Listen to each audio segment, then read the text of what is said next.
فرزند زہرا یہ حالات برے ہیں۔ کاشانہ بصیرت ایک ایسا مکمل یوٹیوب چینل جس پر محروم بصارت کے لیے بالخصوص اور تمام افراد کے لیے بالعموم سینکڑوں کی تعداد میں اسلامی کتب دستیاب ہیں۔ لہذا گزارش ہے کہ آپ اپنی ذمہ داری نبھاتے ہوئے کاشانہ بصیرت کو سبسکرائب کرنے کے ساتھ ساتھ بیل آئیکن کو پریس کیجئے تاکہ آپ علم کے حصول کے ساتھ ساتھ مذہب اہل بیت کی اشاعت میں بھی اہم کردار ادا کرتے رہیں۔ کاشانہ بصیرت۔ فرزند زہرا یہ حالات برے ہیں۔ بسم اللہ الرحمن الرحیم۔ السلام علیکم۔ یہ کتاب آپ کے لیے کاشانہ بصیرت کی یوٹیوب چینل کی جانب سے ریکارڈ کی جا رہی ہے۔ نام کتاب احسن الفوائد فی شرح رسالہ اعتقادیہ، تالیف شیخ صدوق علیہ رحمہ۔ اب ہم کتاب کا پارٹ نمبر 15 پڑھیں گے۔ باب اول، توحید باری تعالیٰ کے متعلق شیعہ امامیہ کا اعتقاد، صفحہ نمبر 117، چند صفات ثبوتیہ کا بیان۔ پہلی صفت، خدا قادر ہے، عاجز نہیں۔ اس صفت جلیلیہ کے اس بات پر چند ادلہ عقلیہ و نقلیہ قائم ہیں۔ دلیل اول، خود ذات احدیت کا ارشاد ہے، ان اللہ علی کل شیء قدیر، خدا ہر چیز پر قادر ہے۔ دلیل دوم، عاجز ہونا نقص اور قادر ہونا کمال ہے، اور چونکہ خداوند عالم ہر نقص سے مبرہ اور ہر کمال سے متصف ہے، لہذا ماننا پڑے گا کہ وہ قادر مطلق ہے۔ دلیل سوم، بغیر قدرت کاملہ کے صانع و خالق عالم ہونا محال ہے، کیونکہ اس کا صانع عالم ہونا سقم ہے، لہذا اسے قادر علی الاطلاق بھی تسلیم کرنا پڑے گا۔ دلیل چہارم، عجیب و غریب آثار قدرت کا وجود خالق کی قدرت کاملہ کی بین اور واضح دلیل ہے۔ دلیل پنجم، اس کا دوسروں کو قدرت عطا کرنا خود اس کے قادر ہونے کی قطعی دلیل ہے، کیونکہ ناقد شے متین شے نہیں ہو سکتا۔ دلیل ششم، انبیاء و اوصیاء اور آسمانی کتب ما اس کے قادر مطلق ہونے پر اتفاق ہے، اور ان کا یہ اتفاق بوجہ ان کی عصمت کے حجت ہے۔ مخفی نہ رہے کہ انہی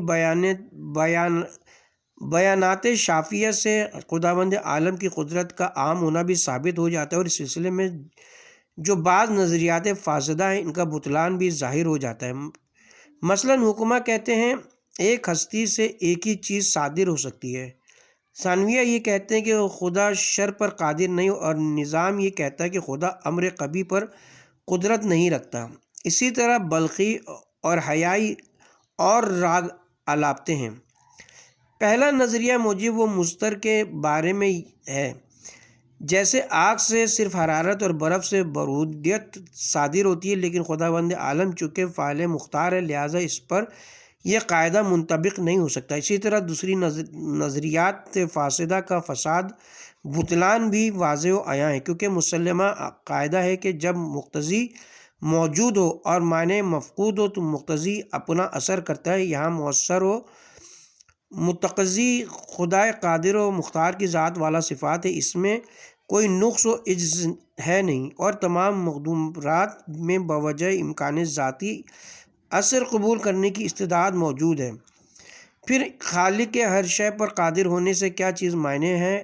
ہاں یہ اور بات ہے کہ قدرت رکھتے ہوئے بھی خدا بعض امور مثل شر و قبح کو بجا نہیں لاتا، لیکن قدرت رکھنا اور ہے۔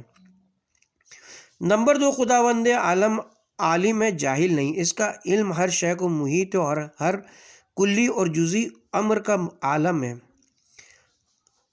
خلقت اشیاء سے پہلے اسے اسی طرح ان کا علم ہوتا ہے جس طرح خلقت کے بعد ہوتا ہے۔ اس امر کے چند اجمالی دلائل یہ ہیں۔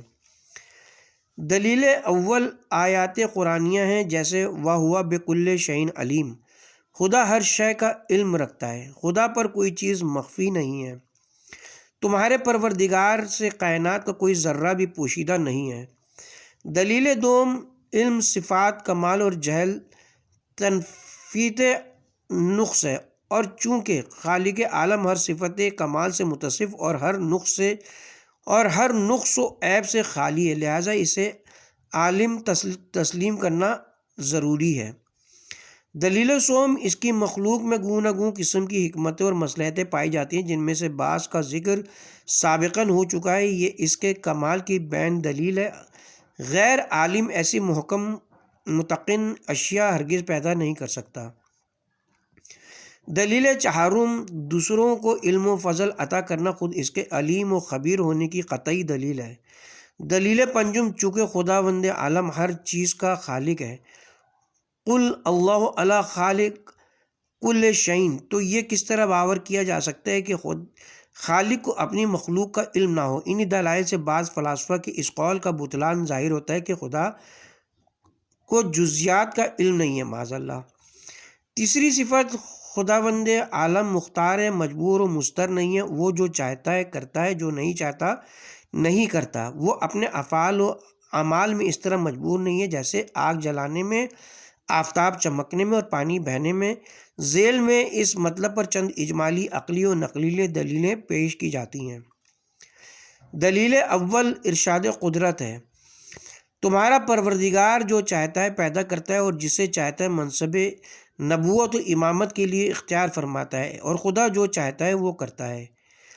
دلیل دو، مجبور و مضطر ہونا نقص ہے، لہذا ذات ایزدی میں کسی نقص کی کوئی گنجائش نہیں ہے۔ اس کے برخلاف فعال مختار ہونا کمال ہے، لہذا خداوند عالم کو یقیناً مختار ہونا چاہیے جو کہ ہر کمال کا مرکز ہے۔ دلیل سوم، اگر خدا تعالیٰ کو فعال مختار نہ مانا جائے بلکہ اسے فعال موجب و مضطر تسلیم کیا جائے تو تین خرابیوں میں سے ایک خرابی ضرور لازم آئے گی۔ یا تو عالم کا قدیم ہونا لازم آئے گا، کیونکہ فعال مضطر کا اثر اس سے کبھی جدا نہیں ہو سکتا، جیسے آتش سے حرارت علیحدہ نہیں ہو سکتی، یا خدا کا حادث ہونا کیونکہ وہ عالم میں مؤثر ہے، اور جب اثر حادث ہے تو اس کا مؤثر بھی حادث ہوگا۔ یا علت تامہ سے معلول کی علیحدگی و جدائی لازم آئے گی، اور جب یہ تینوں شقیں بالبدہات باطل ہیں، لہذا خالق عالم کو فاعل مختار ماننا پڑے گا۔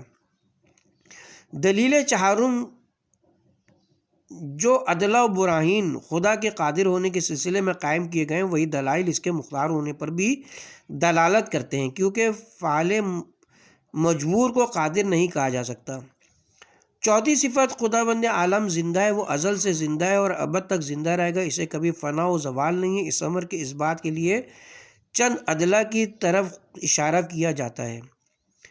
دلیل اول، خود اس کا ارشاد ہے، هو الحی القیوم کل من علیہ فان ویبقی وجہ ربک ذو الجلال والاکرام۔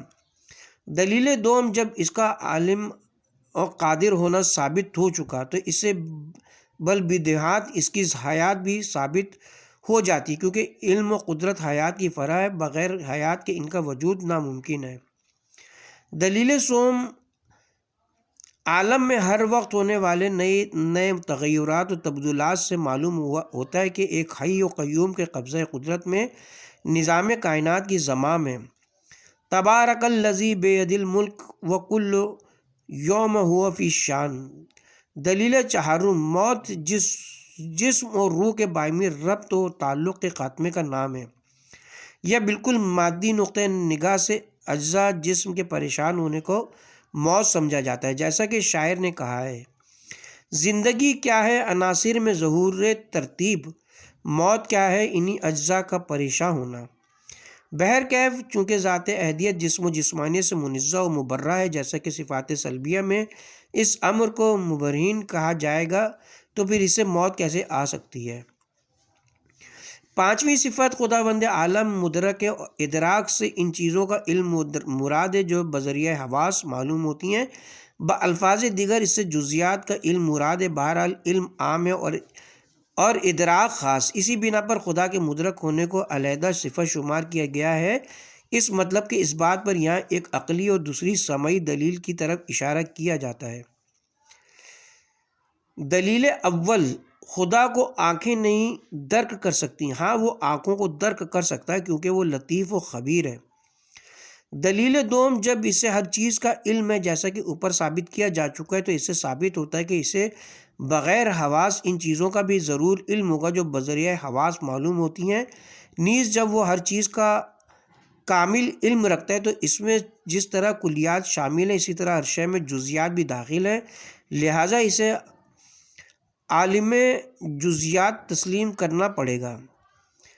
چھٹی صفت، خداوند عالم صادق ہے، کاذب نہیں ہے۔ اس کا ہر قول و فعل صدق اور راستی پر مبنی ہے، اس میں کذب و افتراء کا شائبہ تک نہیں ہے، اس پر مندرجہ ذیل دلائل دلالت کرتے ہیں۔ دلیل اول خود اس کا ارشاد ہے، ان اللہ لا یخلف المیعاد، خداوند عالم وعدہ خلافی نہیں کرتا۔ قل صدق اللہ، اے میرے حبیب کہہ دو کہ خدا سچ کہتا ہے۔ دلیل دوم، جھوٹ بولنا فعل قبیح اور خدا کا دامن ربوبیت تمام قباح و شناع کی آلودگیوں سے منزہ و مبرہ ہے۔ دلیل سوم، اس نے اپنے کلام حمید میں جھوٹوں پر لعنت کی ہے، لعنت اللہ علی الکاذبین، تو اب اگر آپ بھی جھوٹ کا ارتکاب کرے تو خود بھی اس لعنت کی زد میں آ جائے گا معاذ اللہ۔ دلیل چہارم، صدق و راستی کمال ہے اور خداوند عالم ہر لحاظ سے کامل اور ہر کمال سے متصف ہے، لہٰذا اسے صادق ماننا لازمی ہے۔ دلیل پنجم، جھوٹ کا ارتکاب جہالت یا عجز کی وجہ سے کیا جاتا ہے، یعنی یا تو جھوٹ بولنے والے کو اس بات کے جھوٹ ہونے کا علم نہیں ہوتا یا کسی ذاتی غرض کے لیے جھوٹ بولنے پر مجبور ہوتا ہے، اور خداوند عالم نہ جاہل ہے اور نہ عاجز، لہٰذا اس کے متعلق ارتکاب کذب کا احتمال ہی نہیں ہو سکتا ہے، اس لیے لا مولا اسے صادق تسلیم کرنا پڑے گا۔ ساتویں صفت، خداوند عالم قدیم ہے، حادث نہیں ہے، وہ ازلی و ابدی اور سرمدی ہے، ہر شے سے اول اور ہر شے کے آخر ہے، ہمیشہ سے ہے اور ہمیشہ رہے گا، نہ اس کی کوئی ابتدا ہے اور نہ کوئی انتہا۔ حضرت باقر العلوم علیہ السلام سے دریافت کیا گیا کہ وہ کب سے ہے، فرمایا وہ کب نہ تھا جبکہ تاکہ میں تجھے بتاؤں کہ وہ فلاں وقت سے ہے، اس پر چند اجمالی دلائل ملاحظہ ہوں۔ دلیل اول، ارشاد قدرت ہے، هو الاول والآخر والظاہر والباطن، وہ اول و آخر اور ظاہر و باطن ہے۔ نیز فرمایا ہے وما نحن بمسبقین، یعنی ہم سے پہلے کوئی شے نہ تھی۔ دلیل دوم، اگر اس کی بھی کوئی ابتدا ہو اور اس پر کسی وقت عدم طاری ہو سکتا ہو تو یہ خدا بھی کسی مؤثر و خالق کا محتاج ہوگا جو اسے عدم سے نکال کر عرصہ وجود میں لائے، لہٰذا وہ واجب الوجود نہیں رہے گا، حالانکہ وہ واجب الوجود ہے۔ دلیل سوم، اگر ازلی نہ ہو تو محتاج ثانی ہوگا جیسا کہ ابھی اوپر بیان ہوا ہے، اور جو محتاج غیر ہو وہ خدا نہیں ہو سکتا کیونکہ احتیاج ممکن ہونے کی علامت ہے۔ دلیل چہارم، یہ امر مسلم ہے کہ جو ازلی ہو وہ ابدی ضرور ہوتا ہے، یعنی جس کی ابتدا نہ ہو اس کی انتہا بھی نہیں ہوتی، کیونکہ کسی چیز کو فنا و زوال اس لیے لاحق ہوتا ہے کہ اس کی علت فاعلی ختم ہو جاتی ہے، علت فاعلی اپنا فیض قطع کر لیتی ہے، اور جس ذات کی کوئی علت ہی نہ ہو اس کے لیے فانی ہونے کا سوال ہی پیدا نہیں ہوتا۔ دلیل پنجم، واجب الوجود کہتے ہی اس کو ہیں جس کا وجود ذاتی اور اصل ہو، اور جس کا وجود ذاتی اور اصلی ہو اس کے لیے عدم یقیناً محال ہوتا ہے، اور جس کے لیے عدم محال ہو وہ یقیناً ازلی اور ابدی ہوگا۔ آٹھویں صفت، خداوند عالم مرید ہے، مکرہ و مجبور نہیں۔ خداوند عالم جو کچھ کرتا ہے وہ اپنے ارادے و اختیار سے کرتا ہے، اور وہ اپنے افعال و اقوال میں مجبور نہیں ہے، وہ فعل لما یرید کا مصداق ہے۔ نیز وہ اپنے بندوں سے اعمال صالحہ بجا لانے کو پسند اور برے اعمال کو ناپسند کرتا ہے جو دلائل خداوند عالم کے فعال مختار ہونے کے سلسلے میں پیش کیے گئے ہیں، وہی دلائل اس کے مرید و کارا ہونے پر پیش کیے جاتے ہیں۔ تنبیہ، مخفی نہ رہے کہ ہم نے بنا بر مشہور ارادے کو صفات ذاتیہ میں شمار کیا گیا ہے، ورنہ ہماری ذاتی تحقیق دیگر بعض علماء محققین کی طرح یہ کہ ارادہ صفات فعلیہ میں سے ہے، جیسا کہ ہم اس امر پر باب ششم میں تبصرہ کریں گے انشاءاللہ۔ نویں صفت خداوند عالم متکلم ہے، خداوند عالم کے متکلم ہونے پر چند دلائل قاطعہ کی طرف اشارہ کیا جاتا ہے۔ دلیل اول خود اس کا ارشاد ہے، خدا نے جناب موسیٰ سے کلام کیا۔ انبیاء میں سے بعض وہ ہیں جن کے ساتھ خدا نے کلام کیا۔ دلیل دوم، جب تک من جانب اللہ خطاب و کلام نہ ہو اس وقت تک غرض خلقت کا اظہار و ابراز ممکن نہیں ہے۔ دلیل سوم، قرآن مجید اور دیگر کتب سماویہ اور احادیث قدسیہ سب کلام اللہ ہونے پر شاہد عادل موجود ہیں۔ دلیل چہارم، چونکہ اظہار مقصد کے لیے کلام کرنا ایک کمال ہے اور خداوند عالم چونکہ ہر کمال سے مزین و متصف ہے لہٰذا اسے متکلم ماننا ضروری ہے، لیکن یہ یاد رہے کہ خدا تعالیٰ کے متکلم ہونے کا یہ مطلب نہیں کہ وہ بھی ہماری طرح کلام کرتا ہے، کیونکہ کلام حروف و اصوات سے مرکب ہوتا ہے، لہٰذا وہ غرض ہے اور قائم بالغبر بنا بنی حادث ہے، اور جس کے ساتھ حادث قائم ہوگا وہ محل حوادث ہوگا، اور جو محل حوادث ہو وہ واجب الوجود نہیں ہو سکتا بلکہ ممکن الوجود اور حادث ہوتا ہے، جیسا کہ ابھی صفات سلبیہ کے ذیل میں ان کی وضاحت کی جائے گی۔ لہٰذا ماننا پڑے گا کہ خدا کے متکلم ہونے کا یہ مطلب ہے کہ وہ جس چیز میں چاہے کلام پیدا کر دیتا ہے، جس طرح کوہ طور پر درخت میں کلام پیدا کر کے حضرت موسیٰ کو شرف ہم کلامی بخشا تھا۔ نیز واضح رہے کہ کلام حادث ہے اور صفات فعل میں سے ہے۔ 10ویں صفت، خداوند عالم سمیع و بصیر ہے، بغیر کان اور آنکھ کے ہر آواز کو سنتا اور ہر قابل دید شے کو دیکھتا ہے۔ اس پر بالاختصار 2 دلیلیں پیش کی جاتی ہیں۔ دلیل اول، جیسا کہ خود اس کا ارشاد ہے، لیس کمثلہ شیء وہو السمیع البصیر، کوئی چیز خدا کے مانند نہیں ہے اور وہ سمیع و بصیر ہے۔ ان اللہ کان سمیع بصیرا۔ دلیل دوم، اس میں تو کوئی شک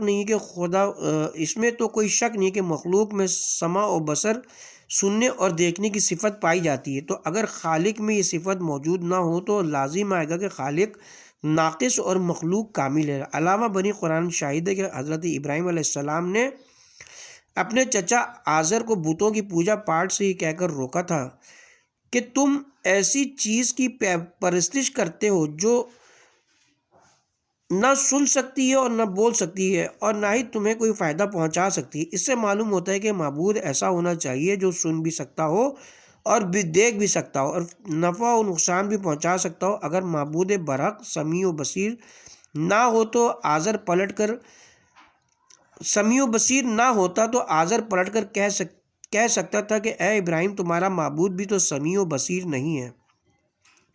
اس طرح جناب ابراہیم کی دلیل ختم ہو جاتی، مگر آزر کا یہ اراد نہ کرنا اس بات کی دلیل ہے کہ وہ یہ نہ جانتے تھے وہ اس بات کی دلیل ہے کہ وہ یہ جانتے تھے کہ ابراہیم جس معبود کی پرستش کی دعوت دے رہے ہیں اس میں یہ نقص نہیں ہے۔ ہاں یہ یاد رہے کہ اس کے سمیع و بصیر ہونے کا یہ مطلب نہیں کہ وہ کان سے سنتا اور آنکھ سے دیکھتا ہے، ورنہ وہ صاحب اجزا ہونے کی وجہ سے مرکب ہو جائے گا، اور جو مرکب و حادث و ممکن ہوتا ہے لہذا واجب الوجود نہیں رہے گا۔ لہذا تسلیم کرنا پڑے گا کہ وہ بغیر سمیع اور بصر کے سب کچھ سنتا اور دیکھتا ہے، جیسا کہ اوپر ثابت کیا جا چکا ہے۔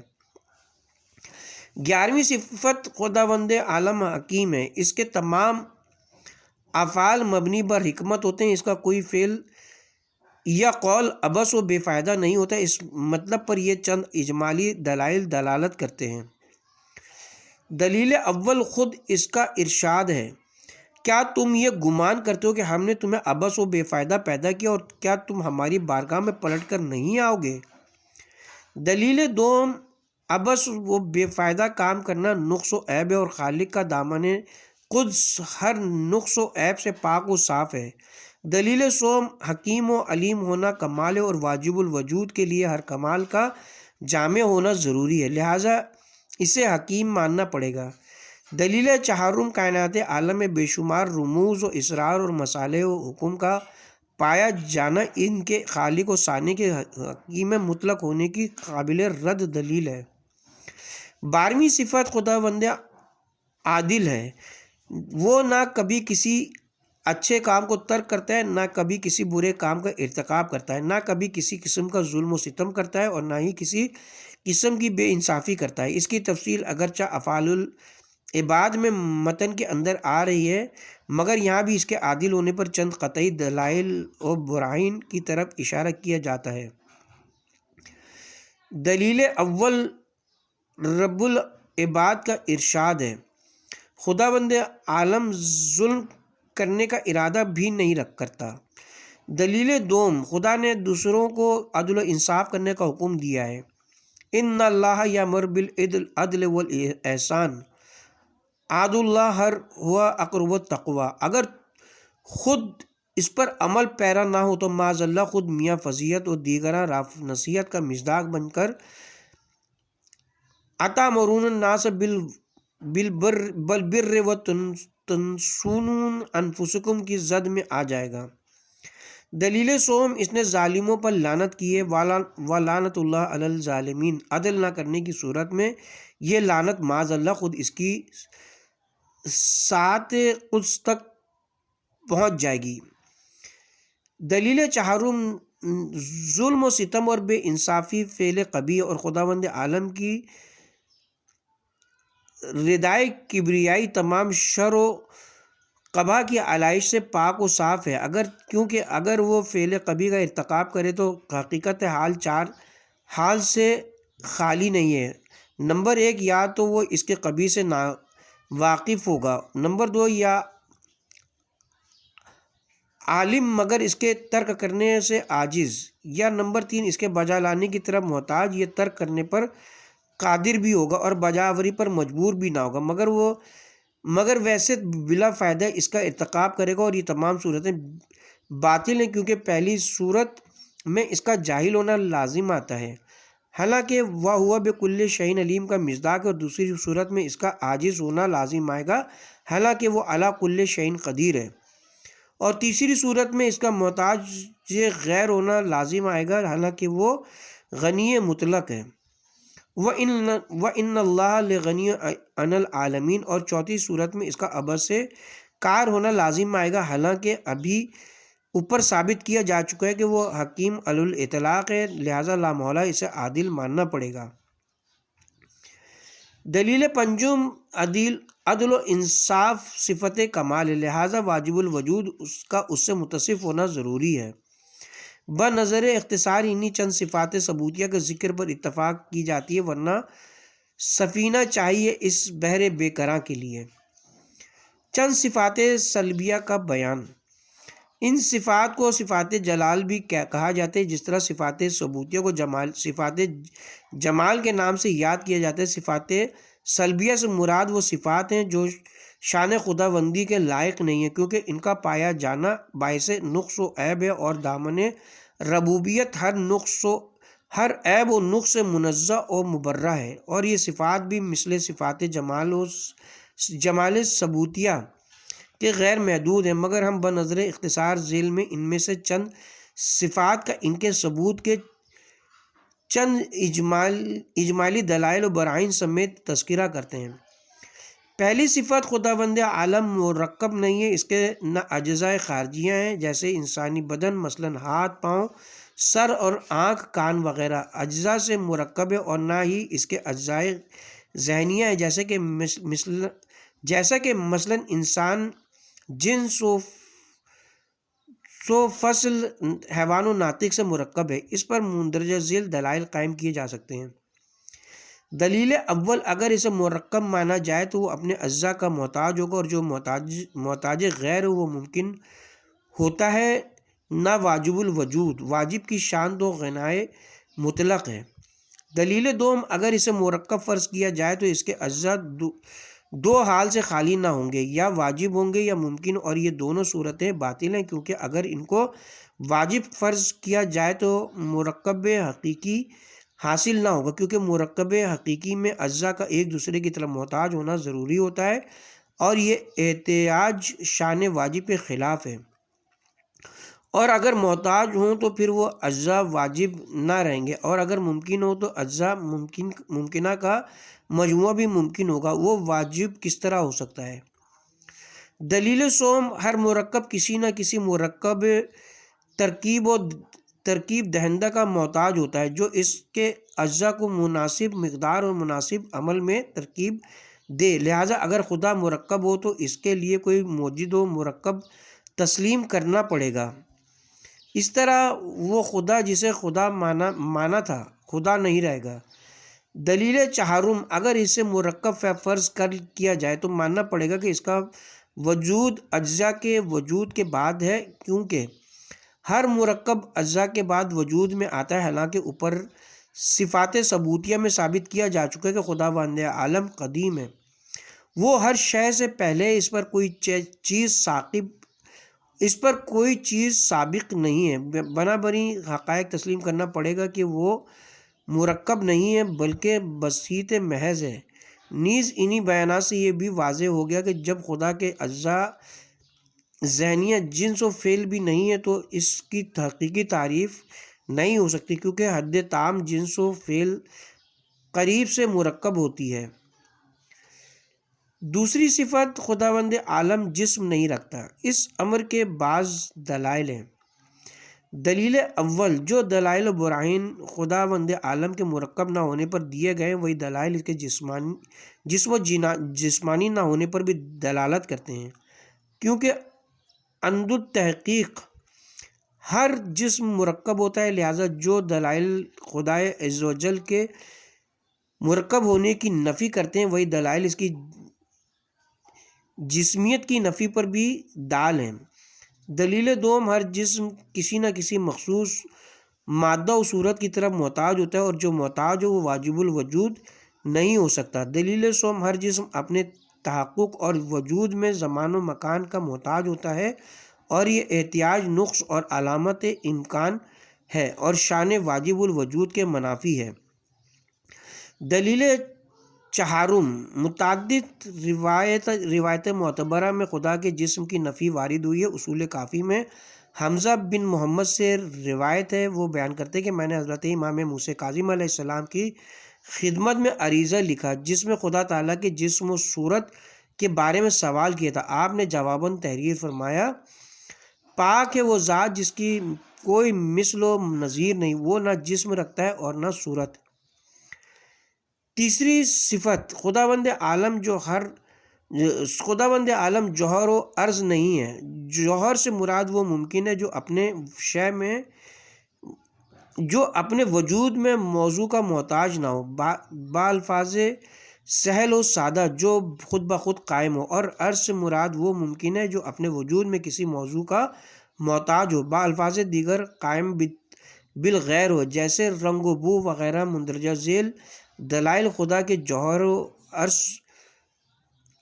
عرض ہونے کی نفی کرتے ہیں۔ دلیل اول، جوہر و عرض ممکن کے صفات میں سے ہیں اور خدا واجب الوجود ہے، لہٰذا اگر وہ جوہریت و غرضیت کے ساتھ موصوف ہو تو اس کا ممکن ہونا لازم آئے گا۔ دلیل دوم، جوہر اپنے کمال میں عرض کا اور عرض اپنے وجود میں جوہر کا محتاج ہوتا ہے، اور یہ احتیاج ممکن ہے کہ خواص و آثار میں سے ہے جو محتاج ہو وہ کبھی واجب الوجود نہیں ہو سکتا، کیونکہ واجب تو ان اللہ لغنی عن العالمین کا مصداق ہوتا ہے۔ دلیل سوم، جوہر جسم ہوتا ہے اور ابھی خدا کا جسم ہونا باطل کیا جا چکا ہے، اور عرض لازم جسم ہے، لہذا خدا تعالیٰ نہ جوہر ہو سکتا ہے اور نہ عرض۔ لیس کمثلہ شیء وہو السمیع البصیر۔ دلیل چہارم، جناب شہزادہ عبدالعظیم حسنی والی روایت میں وارد ہے۔ کتاب کا حوالہ توحید شیخ صدوق علیہ رحمہ۔ خداوند عالم نہ جسم رکھتا ہے اور نہ صورت اور نہ جوہر ہے، اور وہ نہ جوہر ہے اور نہ عرض، بلکہ وہ جسموں کو جسم اور صورتوں کو صورت بنانے والا اور عرائض و جواہر کا خالق ہے۔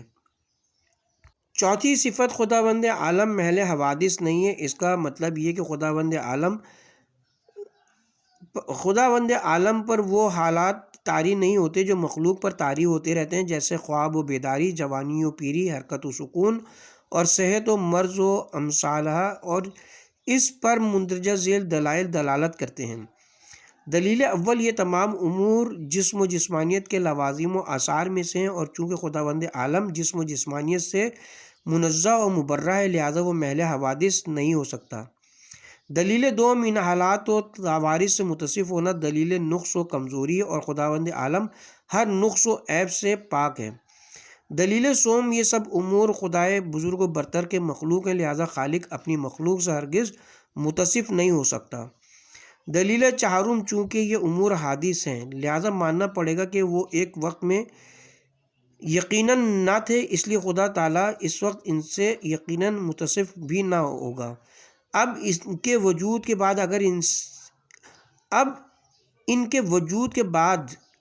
اگر ان سے متصف فرض کیا جائے تو وہ دو حال سے خالی نہیں، یا تو ان سے متصف ہونا باعث کمال ہوگا یا موجب نقص، اور یہ دونوں صورتوں یہاں ناممکن ہیں۔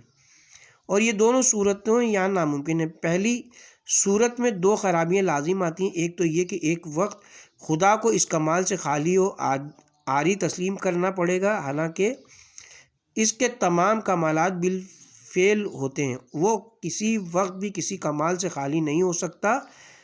دوسرے، اس طرح اس کا تحصیل کمال میں محتاج غیر ہونا لازم آئے گا، اور دوسری صورت کا بطلان بھی واضح ہے کہ جن کی امور سے اتصاف موجب نقص ہو وہ ذات باری کے لیے کیوں کر روا ہو سکتے ہیں۔ لا تأخذہ سنۃ ولا نوم۔ اس کے ساتھ ہی ہم یہاں پہ کتاب کے پارٹ نمبر 15 کا اختتام کرتے ہیں، اور کتاب کے پارٹ نمبر 16 کا آغاز 5ویں صفت خداوند عالم کسی چیز میں حلول نہیں کرتا سے کریں گے انشاءاللہ۔